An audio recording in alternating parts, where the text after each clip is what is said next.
I want to talk a little bit about the idea of conflict resolution, which is something many of you are probably interested in. Some of the research suggests that actually the majority of the time we're not able to resolve the conflicts that we have, and therefore must negotiate it or sometimes create workarounds. This is in conflict with what I hear from a lot of partners, particularly non ADHD women, which is, look, if we just understand it well enough, or if we just talk about it long enough, I'm sure we'll come to some kind of agreement, which is code words for I'm sure my partner will agree with me. um, but that's actually not the way it works. So really, it's about saying, okay, here's my position, here's your position. Now, what are we going to do about the gap in the middle? It's that illustration I had at the beginning.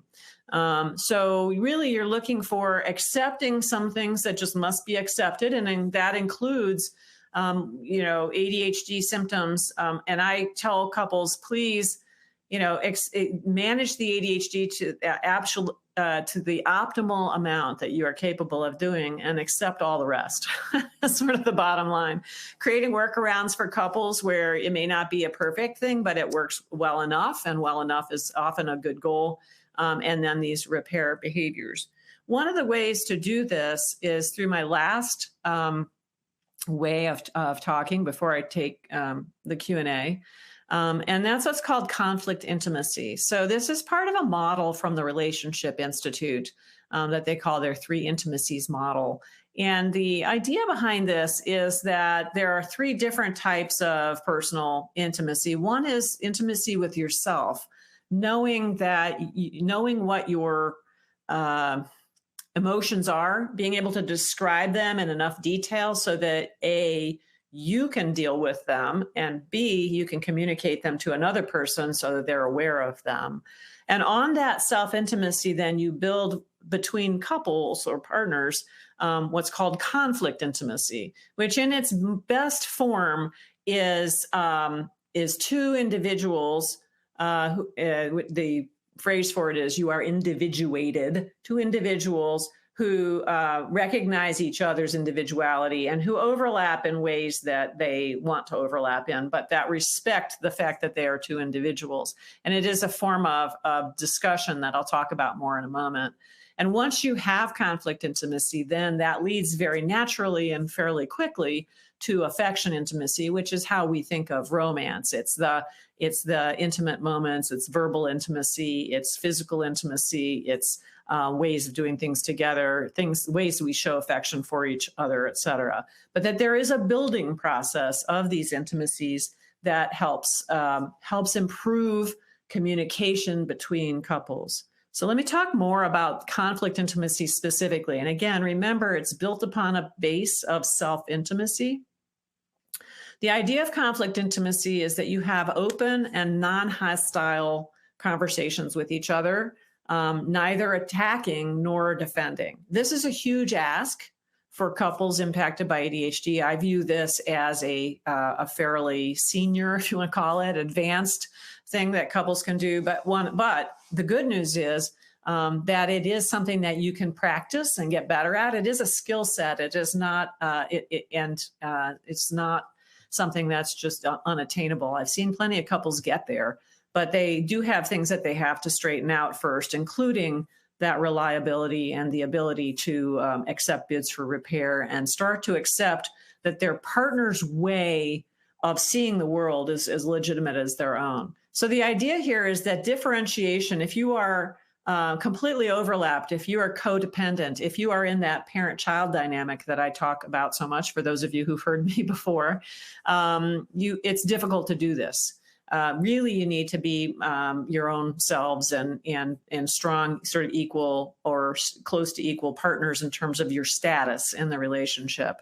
And the idea is that you express your own ideas and your own feelings, and not telling the other person what to do, not being in charge of the other person, but really just listening to the other person and honoring and believing that partner's opinions. Again, and you get the opinions out there and you say, what do we do about the gap? Right? Because 70% of those things that you're disagreeing about are about that gap.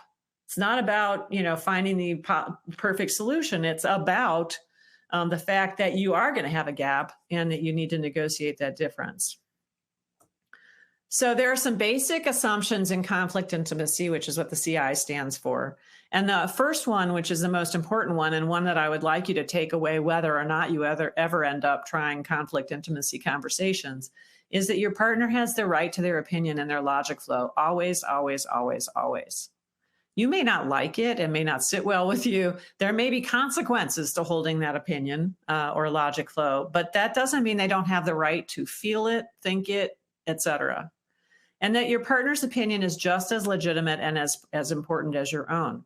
And that's sometimes a difficult message, particularly for the neurotypical members of couples who are backed up by the sort of societal expectations of how things should be thought about or done or whatever. But it is nonetheless a true statement that your partner's opinion is as legitimate and as important as your own. Again, you may not like it. You may decide to respond to it in a whole host of ways, but that doesn't delegitimize it. Your partner is the expert on their own opinion. You are not. Telling your partner what they should be feeling or what they're feeling is horrible or whatever is moving outside of your own boundaries and into an area that is not healthy. It is, if they have an opinion or feelings or emotions or whatever, try to figure out or try to listen as best you can to what those are.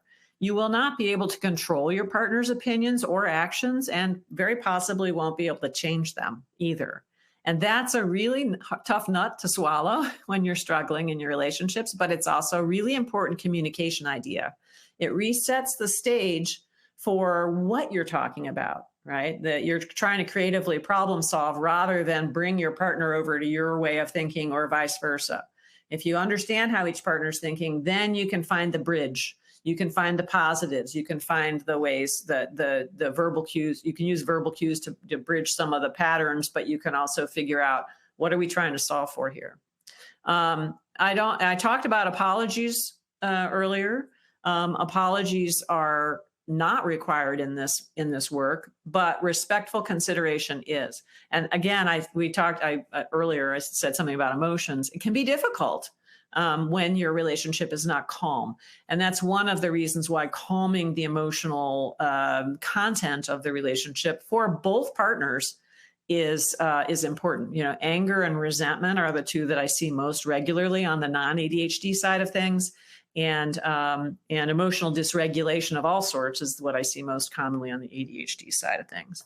So ADHD partners can practice these skills and dramatically improve their relationship if you do these. I've cherry-picked these as some of the most effective communication strategies that you can use.